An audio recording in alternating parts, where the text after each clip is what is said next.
El Centro Apostólico Altar de Jehová de Eclesía presenta lo mejor del trigo. Conduce Lourdes Bravo de Villar.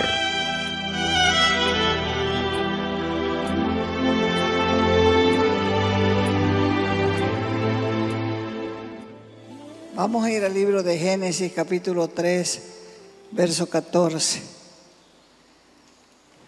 Dice así: Jehová Dios dijo a la serpiente: por cuanto esto hiciste, maldita serás entre todas las bestias y entre todos los animales del campo. Sobre tu vientre te arrastrarás y polvo comerás todos los días de tu vida. El polvo que se come el enemigo en nuestra vida. El polvo de la tierra tiene potasio, tiene hierro, tiene magnesio, tiene carbono, tiene hidrógeno, tiene oxígeno, tiene nitrógeno, fósforo, calcio, sodio. Fíjese que cuando un niño tiene deficiencias de estas cosas, ¿qué hace? Come tierra. ¿Cuántos come tierra hay aquí? Que sea solo el enemigo el come tierra y no nosotros, ya también de come tierra. Los niños que tienen deficiencia de estas cosas comen tierra. Y las embarazadas que tienen deficiencia también le meten la uña a las paredes de reboque y ya es tierra con un bacaya. Ya son otras deficiencias. Los comienzos del ser humano estaban bien marcados en una relación muy cercana, muy estrecha con Dios, porque había comunicación entre ambos. De modo que Dios hablaba y el hombre no tenía dificultad para escuchar a su Creador o viceversa. Pero ¿por qué? Uno se pregunta, ¿y por qué ahora la gente tiene tanta dificultad de escuchar a Dios? Quiere, pero no puede. ¿Por qué será? Porque le presta poco interés, no le da la importancia de vida, no quiere las cosas espirituales.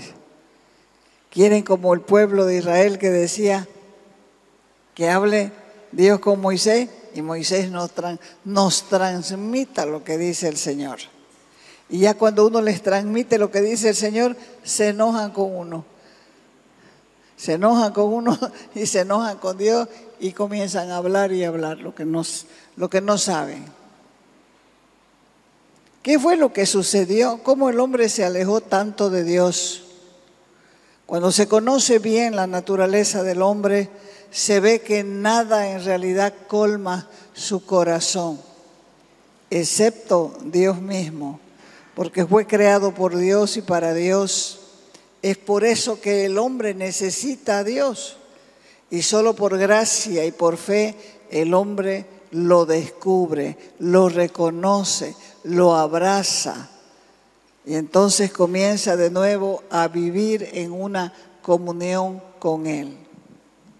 ¿Cuántos antes de nacer de nuevo fueron a buscar a Dios en una oración? Eran unos loros repetitivos, oraciones de memoria, pero en una relación personal de amistad, nadie levanta la mano y dice yo. Y el hombre eso es lo que necesita. La relación con Dios para ser Él mismo, porque la vida interior es lo mejor que podemos tener en el mejor sentido de la palabra. La humanidad necesita la deidad, el hombre necesita a Dios. Por eso fue que Dios envió a su Hijo Jesucristo para salvar lo que se había perdido, porque lo que el mundo no entiende es que el hombre no perdió una religión. Lo que perdió el hombre fue un reino y la relación personal con el rey del reino. El hombre desde entonces ha vivido buscando sustitutos del reino y del rey. Y lo vemos a través de la historia de la humanidad, donde vemos al hombre haciéndose dioses falsos, queriendo de todas las formas posibles sustituir el reino perdido. La religión viene a ser el esfuerzo del hombre por acercarse a Dios, mientras que el reino es el esfuerzo de Dios acercándose al hombre, porque la religión es una falsificación del reino de Dios. Y desde que Adán cayó en el Edén, el hombre falsificó el reino y creó su propia religión. Una religión que no es otra cosa que un conjunto de normas, de métodos, de esfuerzos humanos, esclavitud, sometimiento, que hace creer a las personas que al cumplir con todo esto están agradando a Dios, cuando la religión es precisamente la que los mantiene atados a una mente caída y totalmente alejados de una relación con Dios. Cuando el hombre cayó en el Edén, Dios lo juzgó al hombre, la juzgó a la mujer, juzgó a la serpiente, porque Dios es justo. Y uno de los nombres precisamente es justicia nuestra. Jehová Tsidkenu es un término compuesto relacionado con Dios como juez. Dios es nuestra justicia. Ahí vaya otra vez a Génesis 3, verso 14 ahora. 14, 15.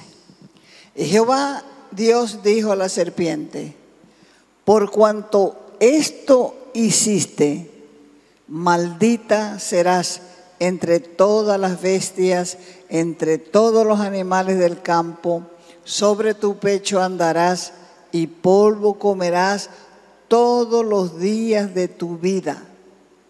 15.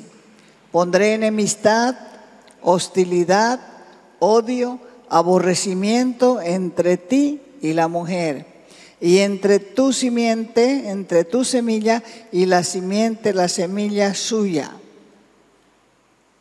La semilla o la simiente de ella te herirá en la cabeza, está hablando de Jesucristo, y tú le herirás en el calcañar.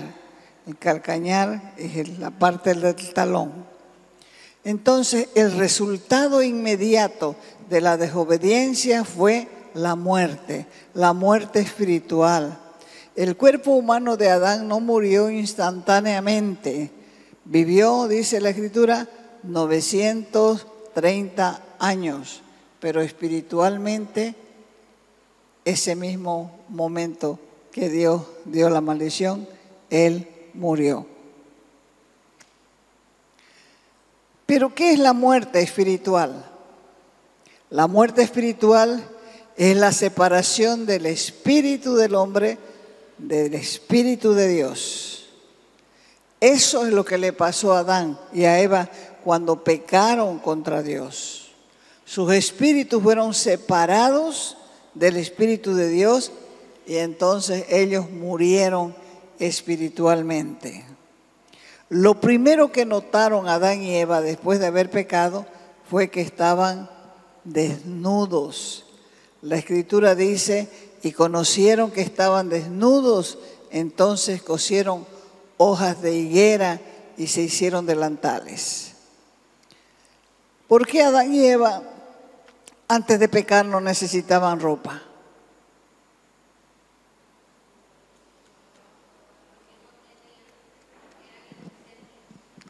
Porque habían sido vestidos con la luz de la gloria de Dios.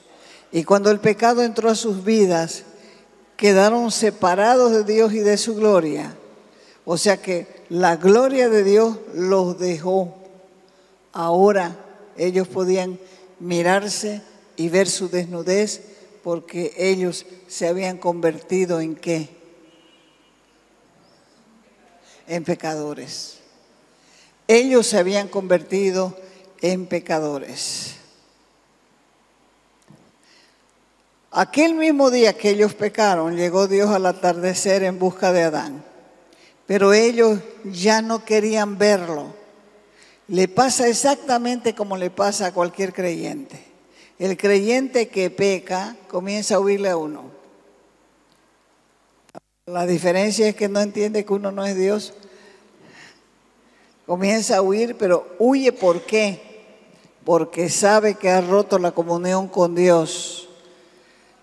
Entonces, cuando ellos sintieron la desnudez, se sintieron desnudos, perdieron la gloria de Dios, entonces ellos se sintieron como culpables. Se escondieron, dice la Escritura, entre los árboles del huerto, pero todos sabemos que nadie puede esconderse de Dios. Un Dios justo no podía pasar el pecado de ellos. No podía simular que nada había pasado. Dios les dijo que se acercaran y pronunció una sentencia sobre ellos. Tendrían que salir del huerto del Edén y desde ese momento Adán tendría que trabajar y trabajar duramente para obtener su alimento de la tierra.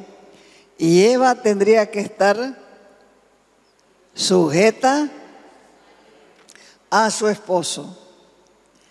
Dos cosas: sujeta a tu esposo, y dos, vas a parir con dolor. Y aún la misma tierra será maldita por causa de su pecado. Debido a que Dios es un Dios santo, no puede permitir el pecado en su presencia. Adán y Eva habían pecado y por esa razón tenían que salir del huerto del Edén. Porque el pecado siempre nos separa de Dios. Pero Dios tenía un plan. Un día Él mandaría a su Hijo unigénito al mundo para morir por todos los pecadores.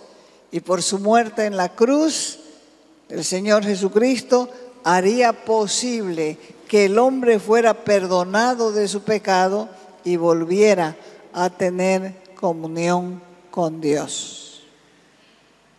Mientras tanto, Dios proveyó para Adán y Eva túnicas de pieles, dice la Escritura, porque Él mató un animal inocente para cubrir a dos personas que habían pecado.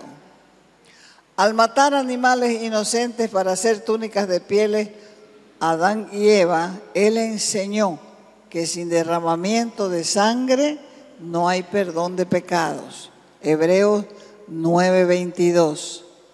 Sin derramamiento de sangre no se hace remisión. Quiere decir, no hay perdón de pecado. Dios mostró cómo Adán y Eva y sus descendientes podían volver a tener comunión con Él hasta que viniera el Señor Jesús como Salvador, donde ya Él se ofrecería como el Cordero de Dios que quita los pecados del mundo. Por eso Dios aceptaba los sacrificios de los animales,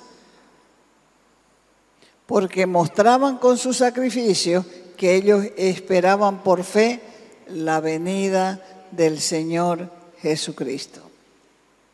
Y aquí comienza una pelea perpetua, una pelea eterna de generación en generación entre el reino de Dios y el reino de las tinieblas.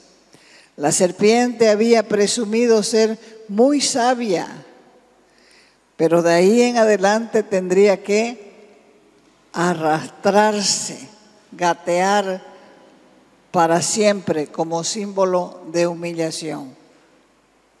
Satanás engañó a Eva haciéndoles creer que era la serpiente la que hablaba, pero la serpiente no tiene la capacidad de hablar. Apocalipsis capítulo 12, verso 9. La serpiente no habla. Usted se encuentra en el campo o en el pajonal con una serpiente y la serpiente no le dice, cuidado, estoy pasando, o apartate de aquí que te voy a morder, no habla. Pero ve ahí lo que dice Apocalipsis 12:9. Dice, y fue lanzado fuera el gran dragón, la serpiente antigua, que se llama y el cual engaña al mundo entero. Fue arrojada ¿a dónde? A la tierra, y sus ángeles fueron arrojados con él. Y 22, Apocalipsis 22, dice, y prendió al dragón, la serpiente antigua, que es el diablo y Satanás, y lo ató por 1000 años. La Biblia no dice, mejor dicho, nos dice lo que le dijo a la serpiente. Génesis 3:14. Y Jehová dijo a la serpiente, ¿qué le dijo? Por cuanto, vamos.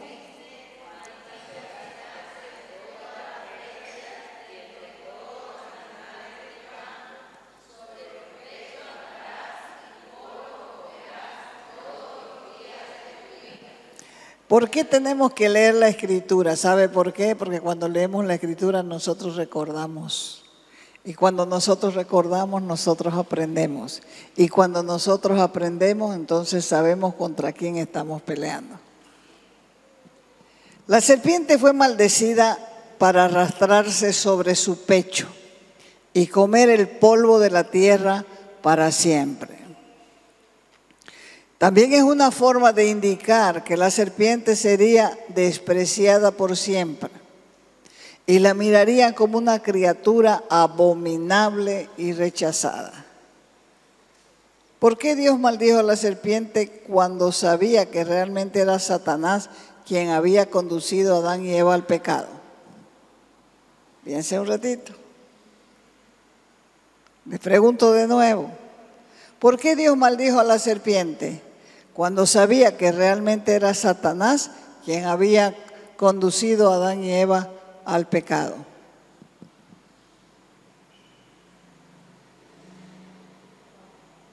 ¿Nada? Porque con esa maldición estaba ilustrando el destino del mismo Satanás.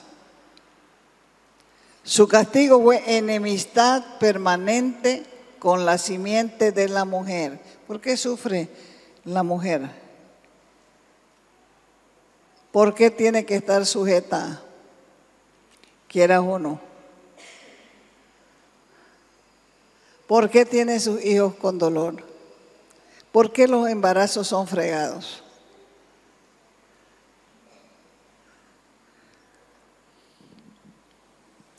Hay un continuo conflicto entre la gracia y el pecado del corazón del hombre y una continua lucha en el mundo entre los impíos y los piadosos. 3 cosas, fíjese. Primero, su castigo fue una muestra de una enemistad permanente con la simiente de la mujer. Aunque la mujer sea un gallito en la casa, igual al final o lleva o cede. ¿Y qué es mejor?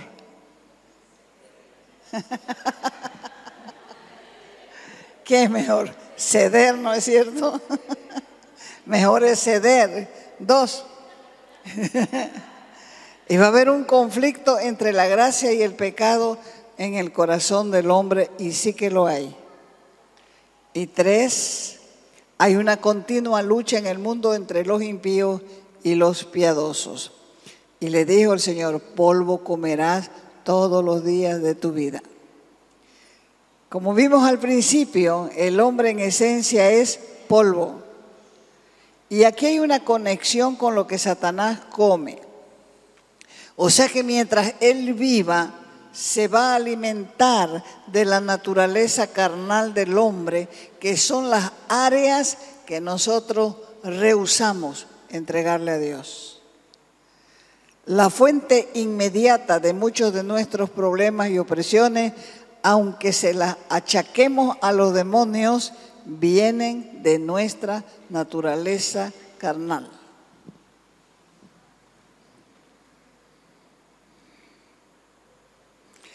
Y nuestra naturaleza carnal siempre es el blanco del diablo.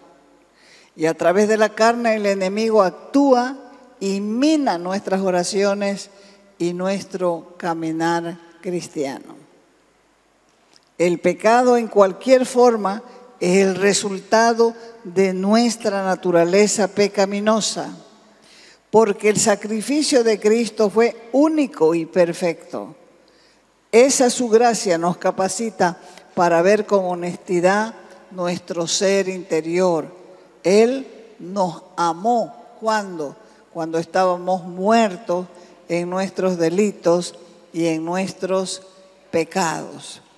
Estar muerto espiritualmente es estar separado de Dios. La desobediencia resulta en muerte. La muerte por el pecado comenzó con la muerte espiritual y continuó a lo largo de la vida como una degradación del cuerpo y culmina con la muerte física. O sea que hay muerte espiritual y hay muerte física. Desafortunadamente, esta muerte espiritual y eventualmente la física no se limitó a Adán y Eva como representantes de la raza. Adán llevó a toda la humanidad en su pecado. Romanos 5:12. Ahí el apóstol Pablo lo aclara. En Romanos 5:12 dice, por tanto.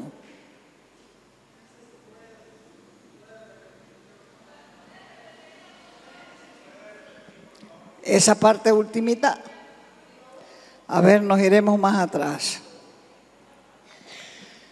Estar muerto espiritualmente es estar separado de Dios. Porque ¿cuándo es que Dios viene a nosotros? Cuando nosotros estamos muertos. ¿En qué? En nuestros delitos y en nuestros pecados. Si tenemos delitos y pecados, entonces estamos separados de Dios. La desobediencia entonces resulta en muerte. La muerte por el pecado comenzó primero con la muerte espiritual. Adán y Eva murieron espiritualmente, pero Adán vivió ¿cuántos años? Ya se los dije, 930 años y recién murió físicamente. Pero él murió espiritualmente por el pecado. Desafortunadamente, esta muerte espiritual y eventualmente la muerte física no se limitó solamente a Adán y Eva como representantes de la raza humana. Adán llevó a toda la humanidad en su pecado. Lo confirma el apóstol Pablo en Romanos capítulo 5, verso 12. Véalo ahí, por favor. Romanos 5, verso 12 dice, por tanto, como el pecado entró en el mundo, ¿por quién? ¿Cómo se llamaba el hombre? Por un hombre, Adán, y por el pecado entró también la muerte. Así la muerte pasó a todos los hombres por cuanto todos pecaron.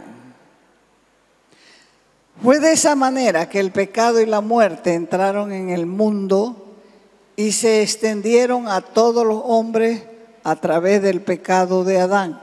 Romanos 6:23. Dice, la paga del pecado es, ¿por qué morimos? Porque por el pecado, la paga del pecado es muerte. Entonces, cualquier separación de la muerte de vida es muerte para nosotros.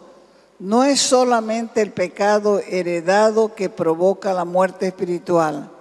Nuestra propia pecaminosidad contribuye. Efesios 2:1 enseña que antes de la salvación nosotros estábamos, ya les dije hace rato, muertos en delitos y pecados. Físicamente vivos, sí, pero muertos en delitos y pecados. Entonces reitera esta verdad el mismo apóstol Pablo en Colosenses 2:13. Dice: y a vosotros, estando muertos en pecado, os dio vida juntamente con él, perdonándoos todos los pecados. Un muerto es incapaz de confiar en Dios o confiar en su palabra. El Señor Jesús afirma muchas veces que somos impotentes sin Él. Juan capítulo 15, verso 5. Dice: yo soy la vid, vosotros los pámpanos.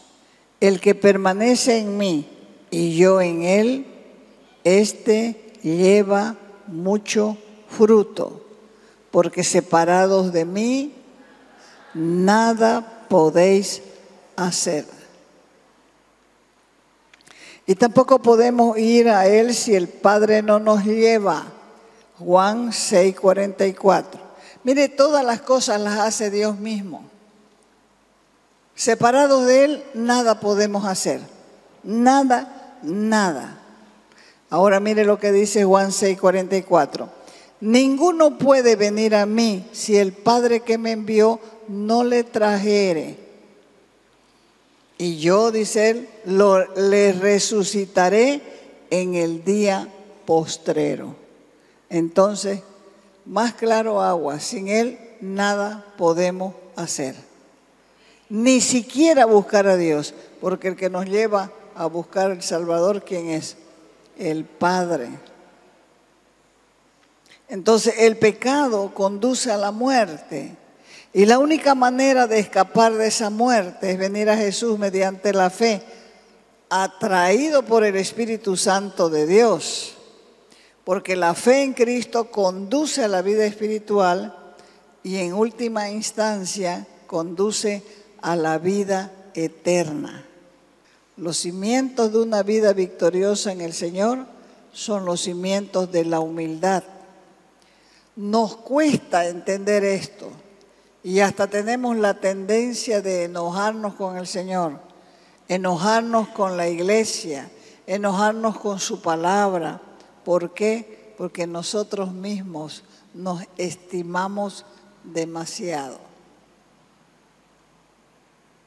Y por eso comienza a decir: yo no merezco que me hagan esto, yo no merezco que me digan tal cosa, yo no merezco esto. Pero debes saber que todas estas etapas de luchas y batallas son para quebrantar tu ego. Son para quebrantar tu ego, para que luego de ese descenso Dios nos levante a una vida gloriosa de victoria. Porque un corazón humillado delante de Dios jamás, diga jamás, otra vez, será rechazado. Jamás. Los humildes son escuchados por Dios. Dice la Escritura en el Salmo 9:12, Él no se olvida del clamor de los humildes, porque los humildes son los más grandes en el reino de Dios. Mateo 18:4 dice: cualquiera que se humille como un niño, ese es el mayor en el reino de los cielos. Entonces, ¿de qué deben revestirse los santos? De humildad. Otra vez, humildad es lo contrario al orgullo. Nuestra victoria comienza con el nombre de Jesús y va a terminar con su naturaleza en nuestro corazón. Es la humildad la que nos hace reconocer nuestros pecados. Es la humildad que nos hace mansos. Es la humildad que nos hace humildes. Y es la humildad la que nos lleva a reconocer nuestras culpas y nos hace ver que fuera de Cristo no tenemos ningún tipo de justicia. Te invitamos a nuestras reuniones los días viernes y sábado a las 6 de la tarde. Los domingos a las 10 de la mañana y a las 6 de la tarde. Calle Nicolás Suárez, esquina Félix Pinto.